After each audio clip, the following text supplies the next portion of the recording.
else, I've heard vegans, those on YouTube anyway, say quite a bit lately, we never calorie restrict.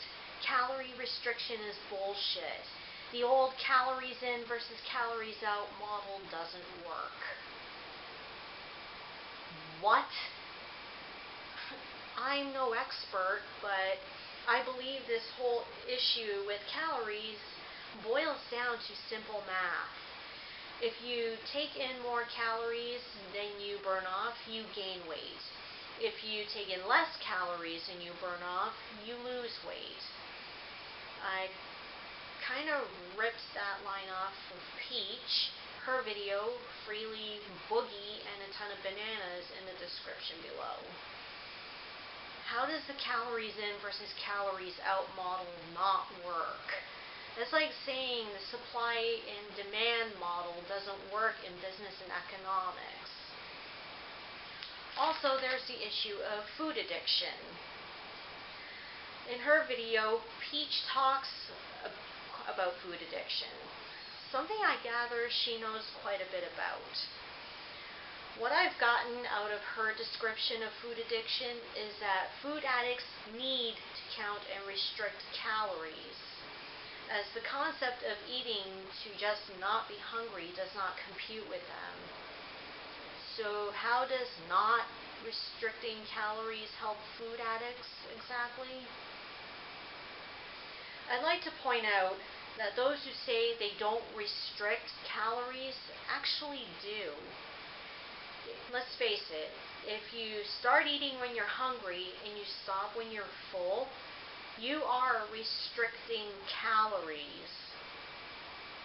Otherwise, you eat around the clock as opposed to eating just when you're hungry, and you would essentially have no life.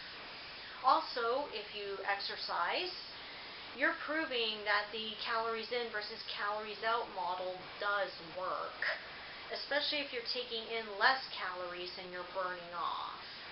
I think you mean you don't count calories, in which case, good for you. And I won't front. I don't count calories either. I've heard this anti-calorie restriction garbage from members of the high-carb, low-fat vegan crowd. If it works for you, great. But this is yet another case of how one size does not fit all. I've included a link to Unnatural Vegan's video about how she got fat on fruit in the description below, as well as her video on why any talk of metabolic damage is hogwash. So please, none of this blame the victim bullshit. Just like any fad diet, the high carbohydrate, low fat, preferably raw vegan diet prognosticators offer easy answers to those looking for quick fixes. Unfortunately, quick fixes have a price, and all of this talk about raw, high carbohydrate, low fat vegan diets being peddled by quack doctors and self-styled gurus is no different. If anyone watching this feels they need to lose weight or otherwise re-examine their relationship with food, I implore these folks, consult your doctor first, please.